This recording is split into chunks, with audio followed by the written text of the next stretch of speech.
오늘 말씀 누가복음 9장 28절부터 50절까지 말씀입니다. 여러분에게 한 번 더 또 확인해 드려야 될 것 같아요.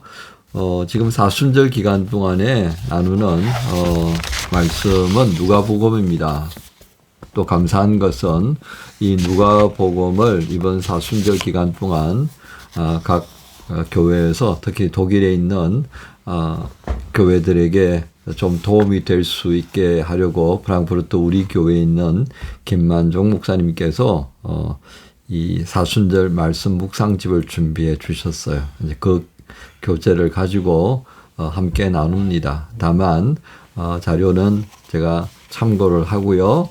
또 그 가운데에서 중요한 부분들을 중심 두고 함께 또 나누는 것입니다. 여러분들은 개인적으로 교회에서 이 교재를 받아셨을 테니까요. 개인 묵상하시면서 또 쭉 읽어보시면 매우 유익한 교재다라고 생각이 되어집니다. 오늘 말씀 가운데서 저와 함께 봉독할 것은 46절부터 50절까지 말씀입니다.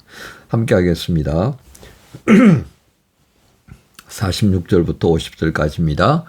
제자 중에서 누가 크냐 하는 변론이 일어나니 예수께서 그 마음에 변론하는 것을 아시고 어린아이 하나를 데려다가 자기 곁에 세우시고 그들에게 이르시되 누구든지 내 이름으로 이런 어린아이를 영접하면 곧 나를 영접하며 또 누구든지 나를 영접하면 곧 나를 보내신 이를 영접함이라.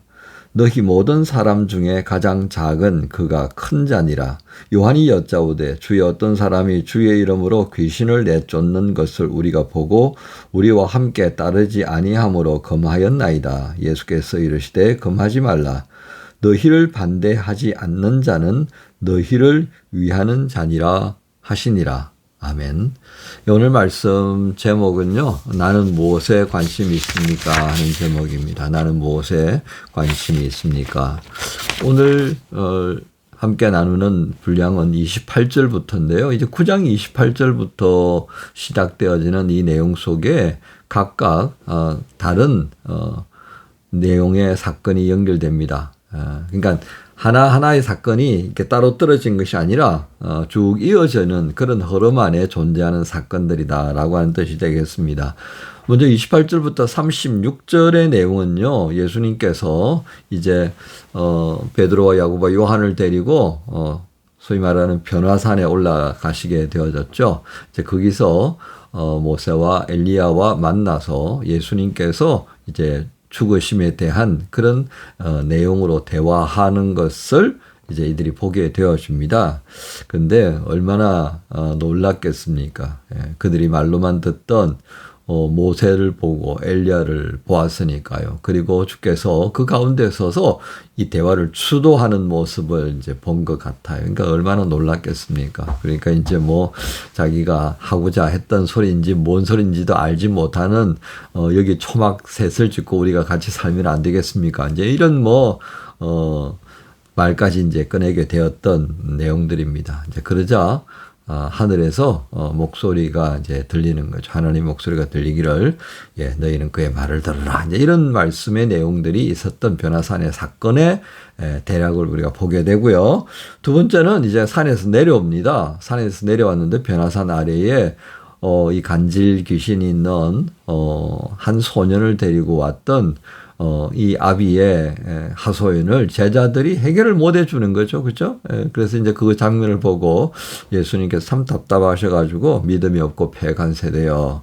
내가 얼마나 너희와 함께 있어야 되겠고 또 언제까지 참아야 되겠느냐. 이런 탄식과 구중이 담겨 있는 말씀을 하시면서 이제 그렇게 그 간질하던 소년을 다시금 온전하게 회복시키는 장면을 보여주셨고요.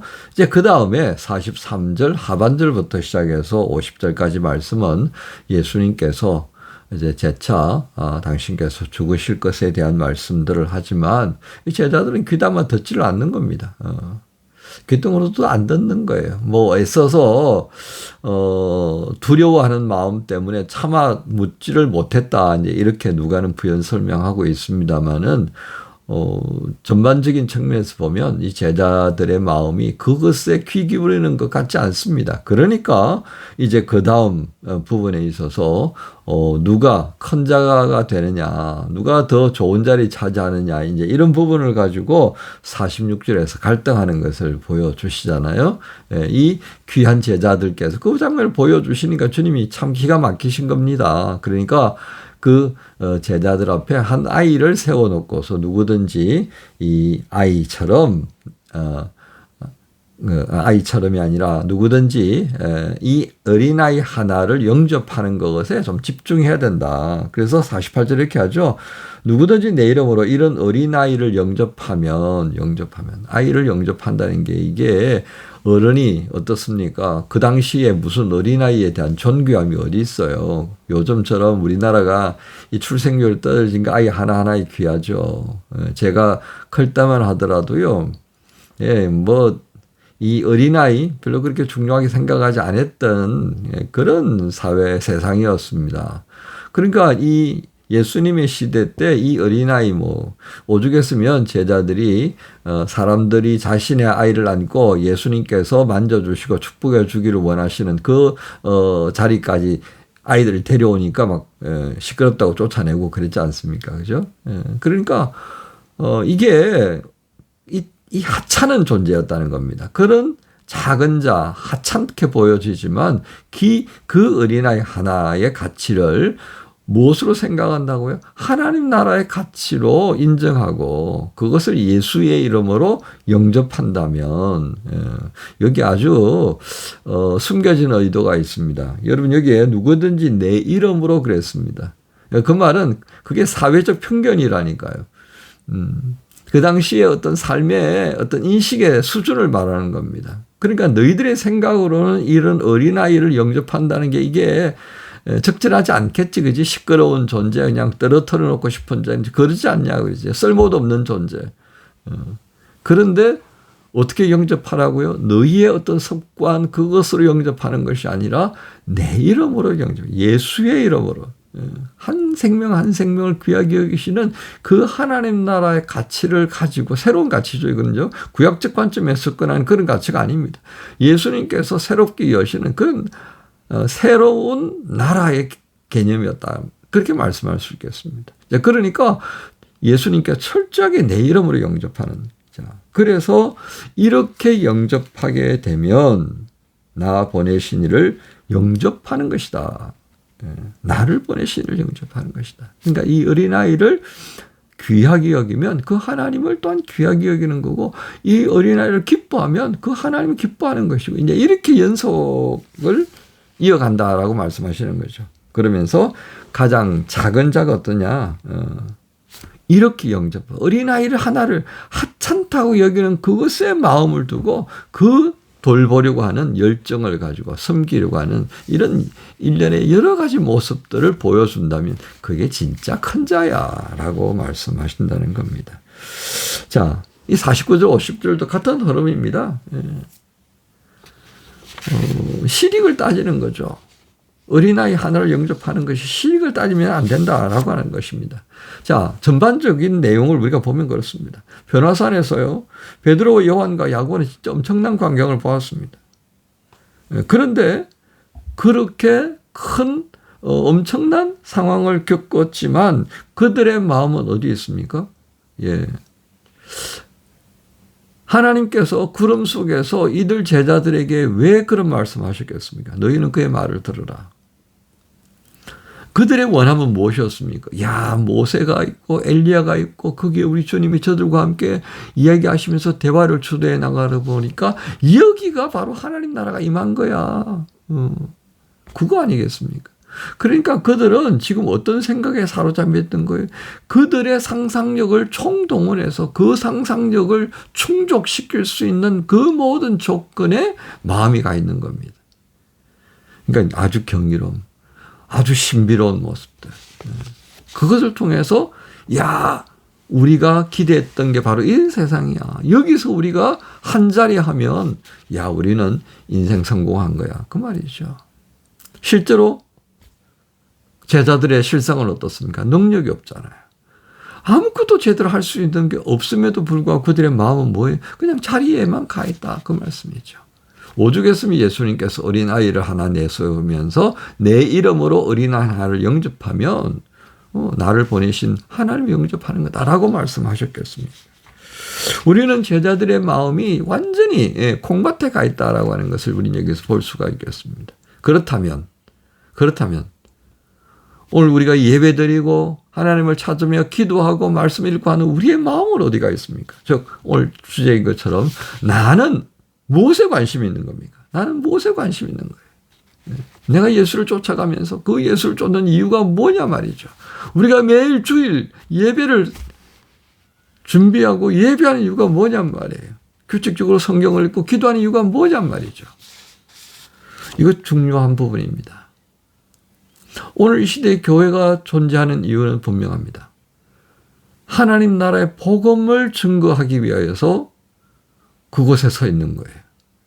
우리가 성도된 이유가 뭡니까? 그리스도 예수 안에서 새 생명을 주셔서 이제는 옛 사람의 그 습성에 빠져서 죄의 종로로 타는 것이 아니라 복음의 일꾼이 되는 그거에 위하여서 새 생명을 우리에게 주셨다는 거 이겁니다. 그러니까 나의 관심이 어디에 있었냐가 분명해야 하지 않겠습니까? 예수님께서 광야에서 시험 받을 때에 사단은 뭘 가지고 유혹합니까? 세상 모든 만국을 내려다 볼 수 있는 높은 곳에 딱 세워놓고 영광을 보여줍니다. 땅의 영광을. 오늘 우리가 지금 뭘 보고 무엇에 마음이 가 있는 거죠? 세상 영광이 아닐까 싶습니다. 오늘 이런 모습들을 마음에 품고 살아가는 우리에게 주님이 오늘 이 제자들을 통하여서 우리에게 말씀하십니다. 너희는 무엇에 관심이 있니? 사랑하는 지체 여러분, 수요일을 시작하면서 우리가 가져야 할 관심이 무엇인가 다시 한번 눈 떠지기를 성령의 도우심을 구합시다. 예수 십자가가 생각나게 해주시고 우리 악하고 어리석은 습성들이 그 유혹에 빠지는 빌미가 되지 않도록 주께서 막아 세워주시기를 그렇게 기도하시면서 이 사순절 3월 26일 수요일 아침을 시작하십시다. 주께서 우리 모두를 복 주실 줄로 믿습니다. 주님 감사합니다. 오늘 말씀을 읽으면서 이 제자들의 관심이 무엇에 가 있는지 알게 하셨습니다. 우리는 어떠한지요? 참으로 우리는 주님의 마음과 함께 있는지요?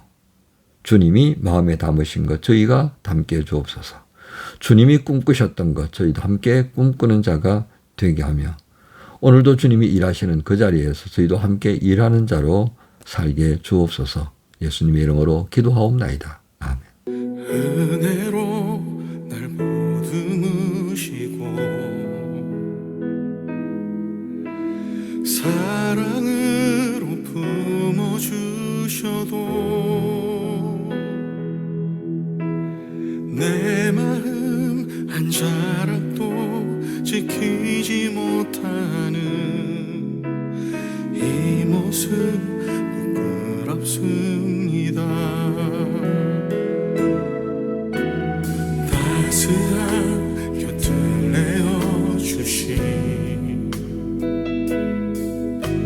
주님 앞에 나갑니다.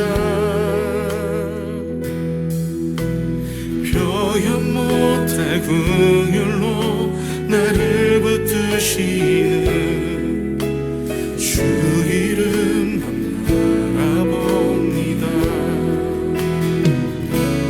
매일 마주한 슬픔을 견뎌나가며 주 예수의 마음을 닮아가네. 두려운 걸음마다 주가 동행하니 주 의지하며 오늘을 걷네. 주의 시시한 소망을 깊이 담아